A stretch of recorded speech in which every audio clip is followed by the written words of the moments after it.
Hello everybody, मैं हूं advocate CM sir और आज हम ये जानते हैं कि लॉ मेकर्स ने लेजिस्लेशन ने जो कानून पास किया है पुलिस के पास कितना ज़्यादा पावर दिया है और पुलिस कितना ज़्यादा इसका मिसयूज कर सकती है। थोड़ा सा हम क्रिटिकल अप्रोच से इसको समझने की कोशिश करते हैं। जैसे कि अगर आप पुलिस उलझते हैं तो पुलिस के पास बेसिकली क्या क्या पावर होती है।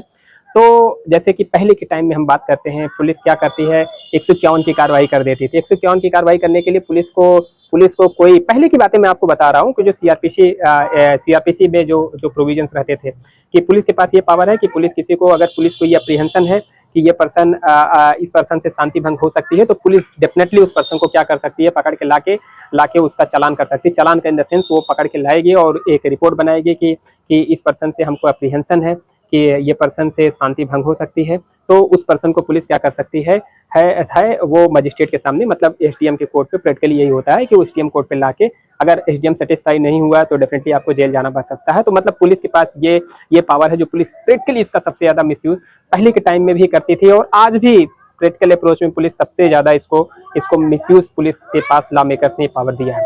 दूसरी क्या चीजें हैं, दूसरी अगर आप पुलिस से उलझते हैं तो पुलिस के पास पहले हम लोग देखते थे कि पुलिस को एक फर्द बरामद करना होता था। जैसे कि 4/25 आर्म्स एक्ट के बारे में बात करें, पुलिस को क्या करना है, कुछ नहीं करना है। वो सिर्फ और सिर्फ एक फर्द बनाती है, उसमें लिखती है कि एक सीक्रेट इन्फॉर्मेशन के बिहाफ पे हम यहाँ पे ड्यूटी पे थे और हमें एक इन्फॉर्मेशन मिली कि एक पर्सन जिसके पास एक नाजायज चाकू है, तो वो चाकू चाकू हमारे पास से दिखा देते थे। और आगे क्योंकि मैंडेटरी लॉ मेकर्स ने बताया है कि आपको एक इंडिपेंडेंट विटनेस के सामने उसकी जमा तलाशी लेनी पड़ेगी, बट वो लोग लिख देते हैं कि भलाई बुराई के कारण कोई पर्सन वहाँ पे था नहीं, तो एनी हाउ उसका वो फर्द बना देते थे। उसके पास से वो चाकू जो प्लांटेड होता है उसको उनको दे के उसको भी क्या करते हैं, मजिस्ट्रेट के सामने लाते थे और मजिस्ट्रेट से उसको जेल भेज दिया जाता था। तो ये 4/25 में भी कर सकते थे। पुलिस के पास और क्या पावर है, सिर्फ 4/25 अगर उन्होंने चाकू दिखाया हमारे पास से तो 4/25 आर्म सेट में हमको जेल भेज दिया।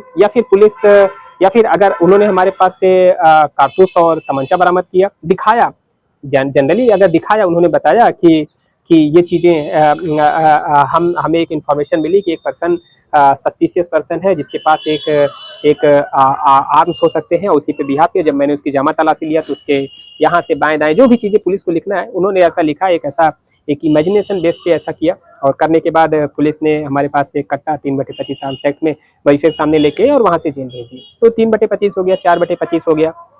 या फिर एनडीपीएस एक्ट के बारे में अगर हम क्रिटिकल अप्रोच में देखें तो एनडीपीएस में बस सिमिलर, जैसे यहाँ से इन्होंने दिखाया कि इनके पास से चाकू बरामद हुआ या कट्टा बरामद हुआ तो आर्म्स एक्ट में भेजा। इसी तरीके से दिखाते हैं कि इनके पास एक नार्कोटिक सब्सटेंस बरामद हुआ। जैसे ये पर्सन था, इस पर्सन ने के पास एक गांजा था, एक सीक्रेट इन्फॉर्मेशन मिली कि एक पर्सन गांजा बेचने जा रहा है और इसी सीक्रेट इन्फॉर्मेशन के बिहाफ में हम वहाँ पे जब पहुंचे तो हमने इस पर्सन को पकड़ा और पकड़ने के बाद इसके पास से जो भी क्वांटिटी उनको दिखानी है वो दिखाया, बताया कि। और रही बात आगे, एक एनडीपीएस में एक स्पेशल प्रोविजन है सेक्शन 50 जिसमें बताया गया है कि अगर कोई रिकवरी होती है तो डेफिनेटली एक राजपत्रित अधिकारी गस्टेड ऑफिसर के सामने उसकी जमा तलाशी होगी। तो डेफिनेटली उसमें एक्सेप्शन भी है, वो लोग बता देते हैं कि अगर 21% ये चीज़ बताने के लिए तैयार होता है कि हमको जमा तलाशी नहीं लेनी है तो डेफिनेटली वो पुलिस खुद कर सकती है। तो डेफिनेटली वो लोग अपने, अगर एक इमेजिनेशन ऐसी चीज़ें हैं, एक काल्पनिक है, अगर पुलिस को अपने पावर का मिसयूज करना है तो डेफिनेटली इस कंडीशंस में भी पुलिस क्या करती है, उसके पास एक रिकवरी दिखाती है। रिकवरी दिखाने के बाद चाहे गांजा हो गया, चाहे अफीम हो गया, चाहे जो भी चीज़ें, चाहे नार्कोटिक्स के जो भी सब्सटेंस हो गए, उसमें करके उसको बात कर क्या करती है पुलिस, उसको जेल भेज देती है।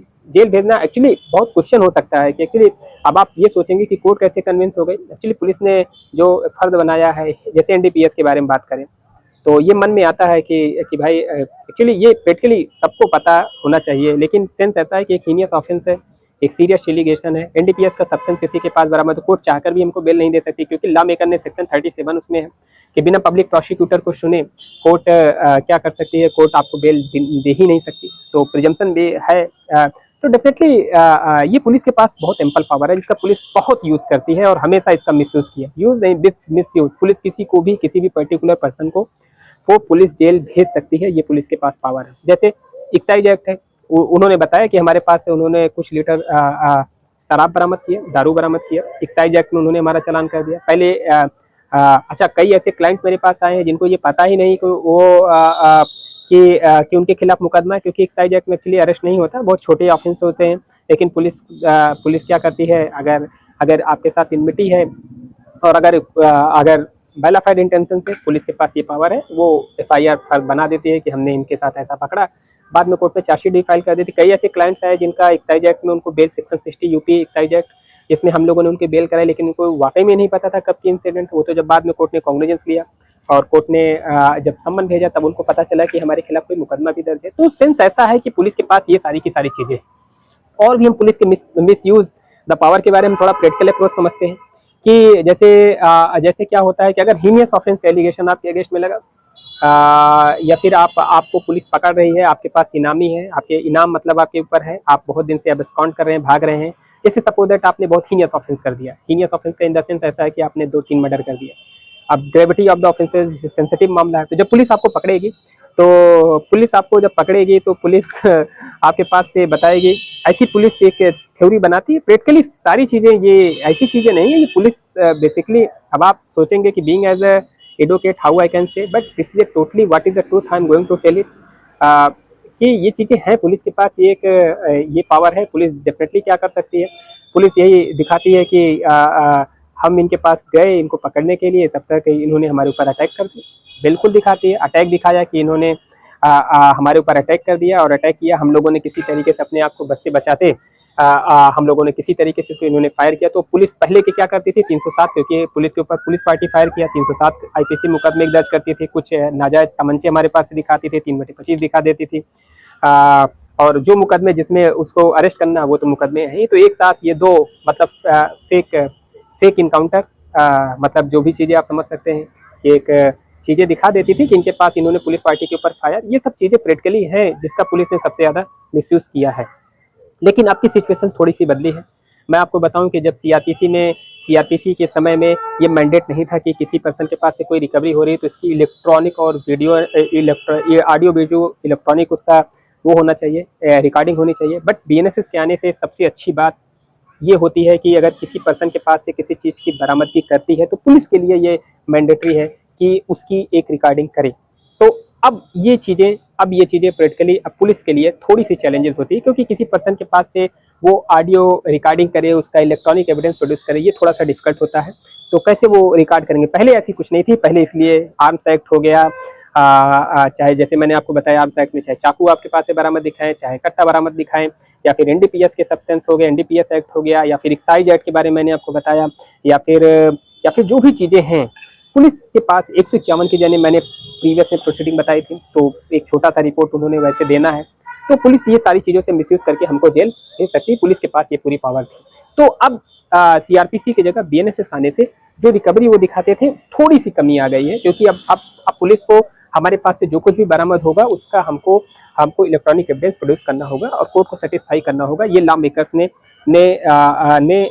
इसको एक्ट को पास किया है। अब पुलिस के लिए थोड़ा सा है, तो अब थोड़ी सी पुलिस के पास क्या है, थोड़ी सी पावर। लेकिन अभी भी जो पुलिस को अगर अप्रीहेंशन है कि इससे शांति भंग हो सकती है, आज भी कंटिन्यू है। आज भी लॉ मेकर्स ने इसको पावर्स दिया हुआ है।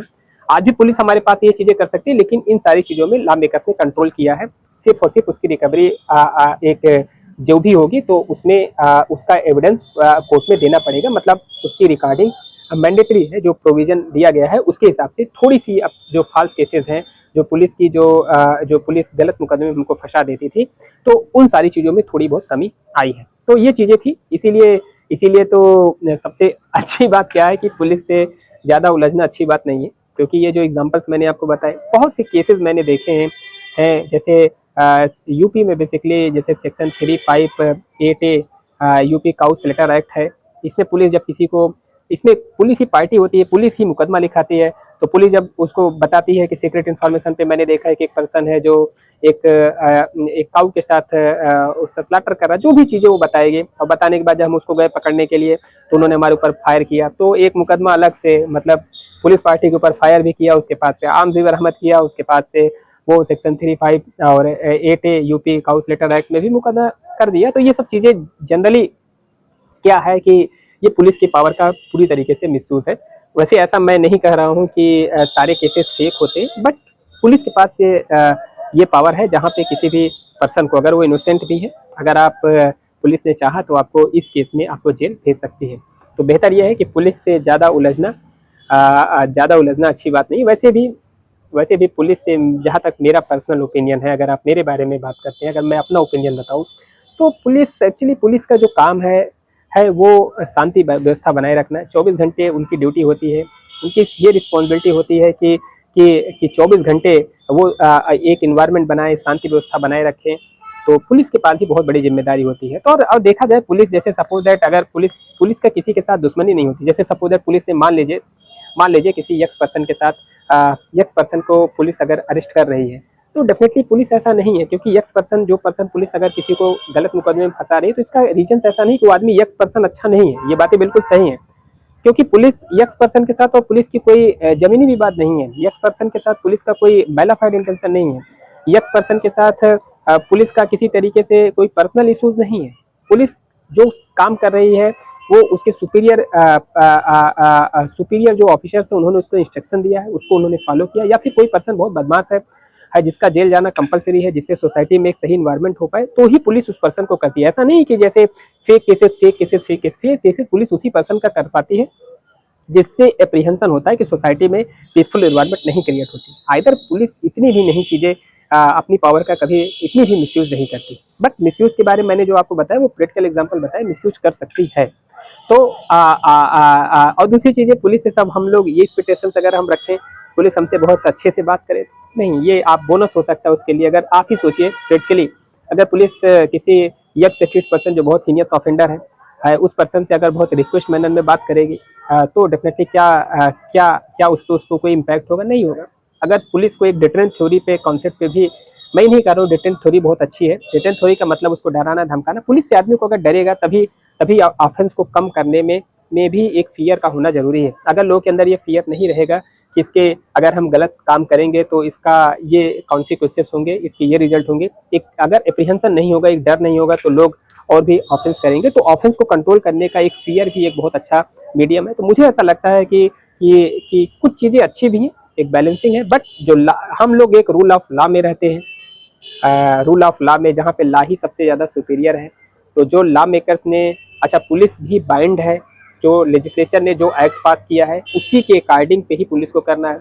हमारे पास से कोई रिकवरी दिखानी है, अगर हम गलत है तो जो प्रोसीजर है उसी हिसाब से, जैसे प्रेजेंट टाइम में भारतीय BNSS है, भारतीय नागरिक सुरक्षा संहिता, उसमें जो प्रोविजन दिया उसको फॉलो कीजिए, चाहे मुझे अरेस्ट कीजिए, चाहे मेरे पास से कोई रिकवरी दिखाइए, या फिर जो BNS में जो ऑफेंसिव दिया, अगर मैंने उसके अगेंस्ट में कोई चीज़ किया तो डेफिनेटली आप करिए, लेकिन आप उसका मिसयूज ना करें।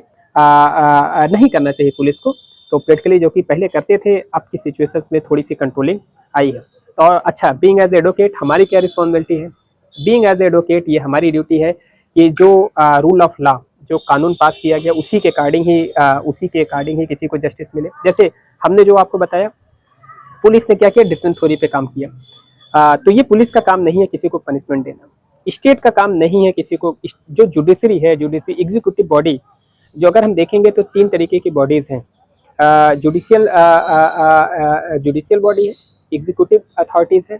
तो जैसे जो वो लॉ मेकर्स हैं जिन्होंने कानून बनाया, अब जुडिशरी ही उसको पनिशमेंट दे सकती है। सपोज दैट यक्स पर्सन है, उसने 3 लोगों का मर्डर किया, तो लॉ में उसके लिए डिफाइन क्या है कि उसको आप चाहे लाइफ, अगर उसका ट्रायल चलेगा, अगर वो पर्सन उसने ऑफेंस किया है, अगर वो गिल्टी है, तो कोर्ट उसको लाइफ इम्प्रिजनमेंट या फिर फांसी, जो भी कोर्ट लॉ मेकर्स में जो भी प्रोविजन है उसके अकॉर्डिंग उसको दे। बट अगर पुलिस उस पर्सन को क्या करे, उसने 3 लोग का मर्डर किया, एक्सेप्टेड है, उसके लिए कानून में बनाया गया ये चीजें हैं। लेकिन अगर पुलिस ने उसको क्या किया, अगर पुलिस ने सपोज दैट, जैसे मैंने एग्जांपल दिया, पुलिस ने उसके पास से फेक रिकवरी दिखाया, उसका हाफ इनकाउंटर किया, तो एक पुलिस पार्टी फायर दिखाया, तो ये चीजें गलत है। ये चीज़ें प्रैक्टिकली ये बहुत गलत है। और ये पुलिस के पास ये नहीं है पावर, पुलिस का ये वर्क नहीं है कि पुलिस किसी को पनिशमेंट दे। पनिशमेंट देने का सिर्फ और सिर्फ काम जुडिशरी का है। और बीइंग एज एडवोकेट ये हमारी ड्यूटी है कि जो रूल ऑफ लॉ है, जो लॉ पास किया गया है, जो एक्ट है, हमको कोर्ट को असिस्ट करना चाहिए, हमको अपने क्लाइंट को बताना चाहिए, जिससे रूल ऑफ लॉ रहे। अब आप एग्जाम्पल लीजिए, आप इस बात से मेरे थोड़ा सेटिस्फाई नहीं होंगे, आपको लगेगा कि कानून में थोड़ा सा ये गलत है कि कानून में बहुत समय लगता है किसी पर्सन को, किसी पर्सन ने 3 मर्डर, जैसे सपोज दैट मैंने एग्जांपल लिया कि एक पर्सन ने 3 मर्डर किया, तो अगर पुलिस ने उसका हाफ इनकाउंटर किया, पुलिस ने फुल इनकाउंटर किया, तो लोगों में बिल्कुल ये बातें बहुत अच्छी लगेंगी कि जुडिशियल सिस्टम होता तो काफ़ी समय तक उसका ट्रायल चलता। जैसे अफजल कसाब ठीक है, उसका ट्रायल चला और वो टैक्स पेयर का जो पैसा है उसी पे ही उसी का पैसा उसको खाना पीना सब मिल रहा है। लेकिन ये चीज़ें भीड़ को, ये पर्सन, ये एक नॉर्मल पर्सन के लिए ये चीज़ें हो सकती हैं कि पुलिस ने बहुत अच्छा किया। यक्स पर्सन जिसने 3 लोगों का मर्डर किया था, पुलिस ने क्या किया, उसको इनकाउंटर कर दिया, तो उसको जस्टिस लोगों के हिसाब से मिल गया। बट क्या ये सही है? इसका जवाब है नहीं। ये पुलिस का काम नहीं किसी को पनिशमेंट देना। सपोज दैट अगर आज एक्सेप्ट मैं करता हूँ कि अगर इस चीज़ को अगर हम प्रमोट करेंगे तो इसका कॉन्सिक्वेंसेस क्या होगा, इसका फ्यूचर में क्या आउटपुट हो सकता है। ये चीज़ें आपके लिए अच्छी हो सकती है। अगर वो यक्स पर्सन ने 3 मर्डर किया है तो ये चीज़ें थोड़ी समय के लिए की अच्छी हो सकती है। लेकिन कल अगर आपको ये बाद में पता चले, जो आपको सुनने में आ रहा है कि यक्स पर्सन ने 3 लोगों का मर्डर नहीं किया था, उसके पास वो पर्सन पूरी तरीके से निर्दोष था, उसको फाल्सली इम्प्लीकेट किया गया था, तो भी अगर पुलिस ने उसका इनकाउंटर कर दिया होता, तो पुलिस के पास, तो आप बताइए क्या चीज़ें सही थी? नहीं सही थी। वो पर्सन मर्डर किया है, 3 एलिगेशन सिर्फ है, तो कोर्ट में ट्रायल होगा। कोर्ट अगर अगर वो प्रोसिक्यूशन अपने केस को प्रूव कर पाएगा, अगर कोर्ट एक जुडिशियल माइंड से अगर कोर्ट को लगेगा, तो कोर्ट उसको जो भी सजा, जैसे मैंने बताया लाइफ इम्प्रिजनमेंट या फांसी, जो भी सजा है लॉ मेकर्स ने दिया उसको जज देगा। लेकिन पुलिस का काम नहीं है कि पुलिस उसको इनकाउंटर करे, ये पुलिस का काम नहीं। पुलिस ने अगर यक्स पर्सन, जैसे मैंने बताया, यक्स पर्सन ने अगर सारी चीजें किया है तो ठीक है, कुछ समय के लिए सही हो सकता है, ठीक है, अच्छा लग सकता है आपको, हमको तो नहीं लगेगा, क्योंकि ठीक है, गलत है। मैं एक एडवोकेट हूँ, मेरी ये काम है कि कोर्ट को असिस्ट करना, एक रूल ऑफ लॉ को मेंटेन करना, हर चीज़ ये मेरी ड्यूटी है कि जो लॉ मेकर्स ने जो रूल पास किया है, जो एक्ट पास किया है, उसका कंप्लायंस करना, कोर्ट को हमको असिस्ट करना, क्लाइंट को अपनी बातों को, जज को हमको सारी चीज़ें असिस्ट करना, जिससे एक ब्रिंग द जस्टिस हो पाए। अगर सपोज दैट वो यक्स पर्सन को पुलिस ने अगर यक्स पर्सन, जो पर्सन जिसको पुलिस ने इनकाउंटर किया, अगर वो पर्सन इनोसेंट होते, तो क्या उनको आप दोबारा वापस ला सकते हैं? इस कल्चर को अगर हम नहीं रोकेंगे, अगर बीइंग एज एडवोकेट, चाहे एडवोकेट हो गए, चाहे एक सोसाइटी, एक एजुकेटेड सोसाइटी हो गई, अगर इस सब चीज़ों को अगर हम पुलिस को ही ये पावर देंगे कि वो वो किसी को पनिशमेंट दे, तो ये बहुत अच्छी चीज़ें किसी के लिए नहीं होंगी, क्योंकि आने वाले समय में कोई निर्दोष पर्सन भी इसमें आ सकता है।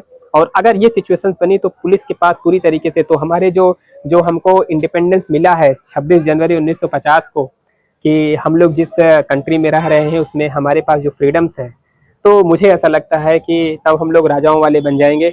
हमारा कोई रिपब्लिक नहीं हुआ है, क्योंकि रिपब्लिक है, हमारे पास पूरी चीज़ें हैं, एक फ्रीडम है, हम एक बहुत अच्छी कंट्री में रह रहे हैं। अगर पुलिस के पास ये पावर दे दी गई है, एग्जीक्यूटिव अथॉरिटीज़ के पास ये पावर दे दी गई है कि वो किसी को पनिशमेंट दे, तो इससे हम एक बेहतर बेहतर कंट्री, बेहतर डेवलपमेंट, बेहतर एनवायरनमेंट नहीं कर सकते। तो हमको जो जिसका वर्क है, जुडिशरी का वर्क है किसी को पनिशमेंट देना। किसी ने अगर ऑफेंस किया सोसाइटी में, चाहे जितना भी ग्रीवियस किया हो, तो उसको पुलिस नहीं पनिशमेंट दे सकती। उसका पनिशमेंट देने का सिर्फ और सिर्फ काम क्या है? कोर्ट का है। कोर्ट की ड्यूटी है, कोर्ट उसको पनिशमेंट करे। और एडवोकेट बिल्कुल डेफिनेटली, जब तक वो पर्सन को पनिशमेंट नहीं मिल जाता है, जब तक कोर्ट उसको सजा नहीं दे जाती, तब तक जो प्रिजम्पशन ऑफ इनोसेंस हमेशा उसके साथ बना रहेगा।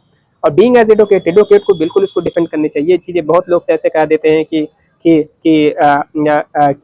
ऐसे कि कुछ ऐसे हीनियस ऑफेंसेस होते हैं जिसमें बताया जाता है कि एडवोकेट को हाथ नहीं लगाना चाहिए ऐसे लोगों को, तो ठीक है, लेकिन बट जस्टिस पाना उसका भी राइट है। हम लोग जिस कंट्री में रह रहे हैं उसमें right to justice, right to trial, right to fair trial, ये सारी चीज़ें हमारे 39A अगर हम कॉन्स्टिट्यूशन में देखेंगे तो भी एक राइट दिया गया है कि कोई पर्सन किसी के अगेंस्ट में, जैसे अगर हम सपोज दैट एग्जांपल हमने लिया कि हीनियस ऑफेंस का एलिगेशन था अब्दुल कसाब के ऊपर, कसाब का भी पूरा फेयर ट्रायल चला, क्योंकि हम एक ऐसे सिस्टम, एक ऐसे कंट्री में रह रहे हैं जिसमें हम लोग पूरी तरीके से इंडिपेंडेंट है, और हमारे पास एक रिपब्लिक है, और हमारे पास अपना खुद का कानून है, और हम लोग रूल ऑफ लॉ में रहते हैं। यही रीजन्स है जिसके कारण से इंडिया सबसे ज़्यादा अलग है। तो बीइंग एज एडवोकेट हमारी क्या ड्यूटी है कि जो लॉ मेकर्स ने जो एक्ट पास किया है, हमारा काम अपनी बातों को कोर्ट को असिस्ट करना है, जिससे एक ब्रिंग द जस्टिस हो पाए। और ये जो भीड़ भाड़ वाले जो पुलिस वाली चीज़ें हैं, जो पुलिस का मिसयूज़ है, इन सारी चीज़ों को प्रमोट करना भी अच्छी चीज़ नहीं है। ये सब चीज़ें टेम्पोररी अच्छी हो सकती हैं, बट इसका फ्यूचर में कोई परमानेंट इसका बेनिफिट नहीं।